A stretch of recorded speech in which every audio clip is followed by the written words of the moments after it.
Basilica to Santa Maria Maggiore. The church said Pope Francis's dedication to the poor reflected his belief that they have a privileged place in the heart of God. To honor that, the church says a group of underprivileged people were present on the steps leading into the Basilica. They paid their last respects to the Pope before he was taken inside to be laid to rest. There's much to talk about. People who were among the marginalized. They were people who were homeless, who were impoverished. There was a group of transgender women who live in a convent not far from here. And all of those people meant something to Pope Francis. And those people, those groups of marginalized people felt heard by this pontiff. And, you know, we talked to so many people in the crowd here who are from this parish, who will go to Mass every morning next to the tomb of Pope Francis. And it's so interesting that his simple tomb doesn't even have a mention of Pontifex or Pope on it. He is just in Italian soil and not Vatican City, was something that we heard a lot of people sort of speculating about, the fact that he's buried in Italy, not Vatican City. So there's just all this sort of emotion. There's still so many people here. The burial service is going on in the church behind me until tomorrow morning, and then I think we'll see everyone in this beautiful part of Rome, this beautiful neighborhood, go in and pay their last respects to someone who felt very much part of their community, Anderson. Everybody seemed to stress was just how humble and modest Pope Francis was. Okay, well, it looks like they're cleaning up behind us, so maybe you won't be hearing me for a second. But yes, I mean, I think that what struck me was that he was seen as sort of, as we heard during one of the homilies, was he was a pope among the people. And I remember Anderson very early on in his time as pope being out in the St. Peter's Square when he was driving through on the Pope mobile. He stopped and got out because clearly he wanted to be among the people. And I was particularly struck by the fact that his bodyguards were panicking.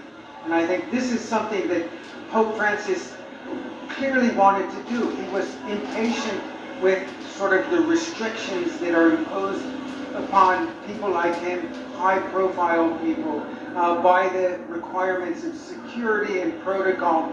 And nothing made him happier than to be out just talking to people, meeting people, greeting people. And I think that sort of characteristic really was something that people have absorbed over the last 12 years of his pontificate. Jesus then entrusted him with the great mission: feed my sheep. This will be the constant task of Peter and his successors, a service of love in the footsteps of Christ, our Master and Lord, who, despite his frailty and suffering towards the end, Pope Francis chose to follow this path of self-giving until the last day of his earthly life, giving himself without measure, especially to the marginal and what the Holy Spirit was awakening in the Church. He always sought to share, offering a response, encouraged by the light of faith and encouraging us to live as prescribed as an epochal change. More on that ahead as well.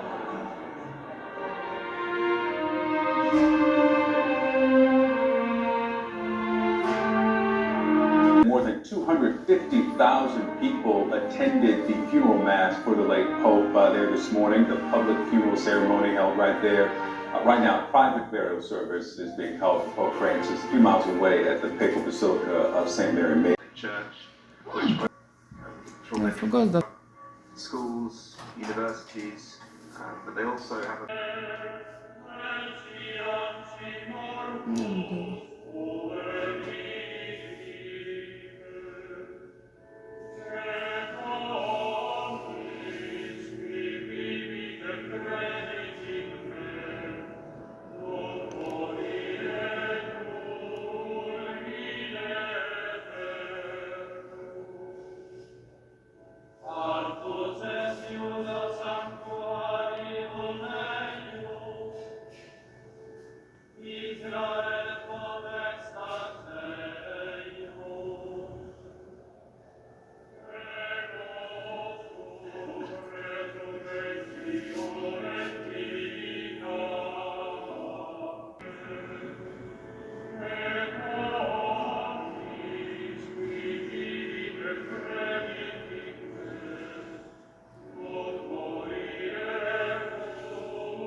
Father, that this casket.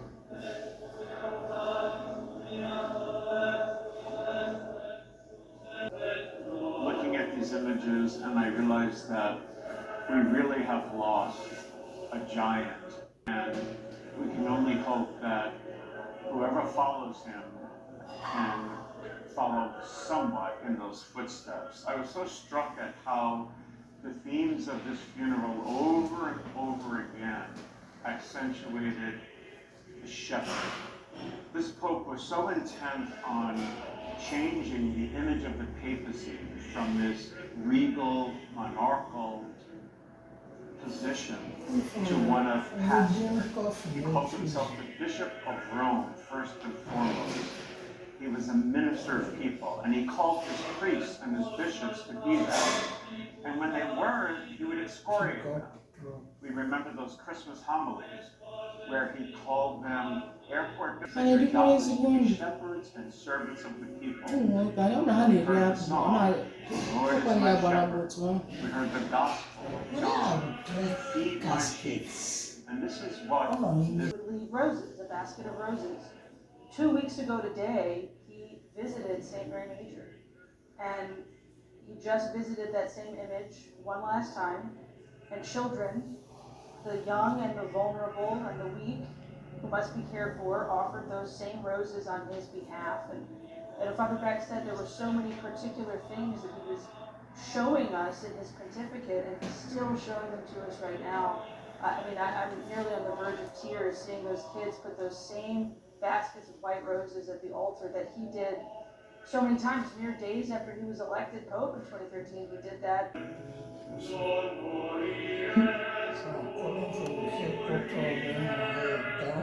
Basilica, where Pope Francis is now being laid to rest. I want to bring in two people who attended Pope Francis's funeral. There's a narrative. Well, it was extraordinarily moving. Father Francis is a remarkable character. And I think one that strikes me so significant is we heard all the voices of various countries and various parts of the world, various derivatives of religion, different histories, different cultures, different religions, because he was so much a humanist. And people who are all too often on the margins of society, and that is by design. He wanted that. He wanted to go to this basilica, be buried there, and be greeted by them.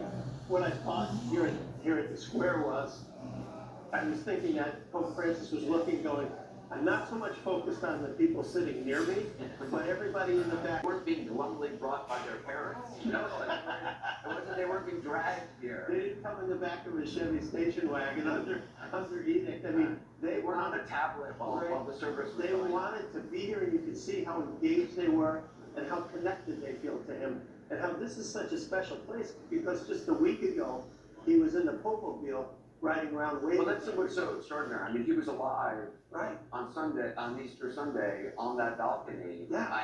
And made one last heroic effort to be in the Popemobile because he wanted to surprise everybody in the. And from what I heard, he looked at his assistant before he did, and he said, "You think we can do this one more time?" And, Yeah. and they did. And he thanked that assistant, it was his nurse, who had stood by him for a long time. He thanked him afterwards, saying, "Thank you for helping me return to our image." Well, when I saw that, I was thinking, my first meeting with Pope Francis was about an hour, and we spent about 55 minutes of it on Ukraine.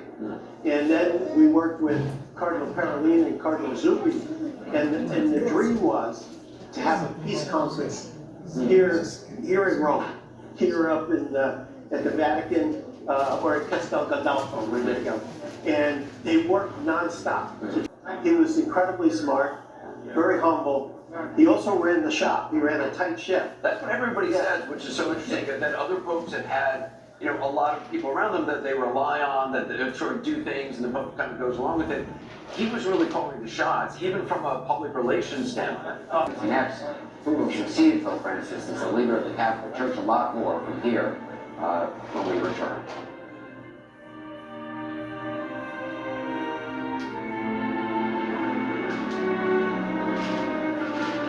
Costruire ponti Build bridges, e non muri not walls, è un'esortazione was che an egli ha più volte exhortation he repeated ripetuto. many times. È il servizio di And his fede. service At a time when Ukrainians and Russians are dying by the tens of thousands. On his way back to the United States, but President Zelensky, just a few moments ago, tweeted a bit of a readout, if you will. And he said, we discussed a lot one-on-one. We're hoping for results on everything we covered, protecting the lives of our people, he says, the full and unconditional ceasefire, reliable and lasting peace. So we are still awaiting a full readout from the White House, again, the president of World Air Force One coming back to the U.S. But this is an extraordinary image, of course, but it also comes as an extraordinary time when the president, the U.S. president, has been frustrated by his inability to sort of persuade both sides. Of course, many believe he has favored the Russian side in terms of territory that Ukraine would have to give up. We, of course, remember that the meeting in the Oval Office, which was just about 2 months ago exactly. Concerns of some cardinals may be about corruption in the countries they come from, economic issues, climate issues, more so than a conservative, liberal. So they have to be paying attention to, and they have to be thinking about, and to try to find a candidate who they think is going to be able to carry those things forward, while also inspiring, just a good spiritual life amongst the people, and bringing people, to Christ, carrying forward the message of mercy and forgiveness and compassion that Pope Francis also, dedicated his life and service to. These are not easy tasks, and I'm certainly glad that I don't have to do it, I'll say. Well, I think that maybe after they finally broke out from electing a European and they went to the Southern Hemisphere with Francis, it might be good that they're going to now consider, well, maybe Asia, maybe the Pacific Rim, maybe even Africa. Christopher Lamb mentioned Cardinal Tagle, who was talked about last time. Then they said he was too young. He's the Filipino cardinal, and he is quite popular. He is in accord with the vision of Francis, so he could be an interesting choice. Also, interestingly, they say, well, what about an American? Which everyone says, that'll never happen. But there is an American who's kind of rising to the fore. His name is Cardinal Prevost. He is the head of the dicastery for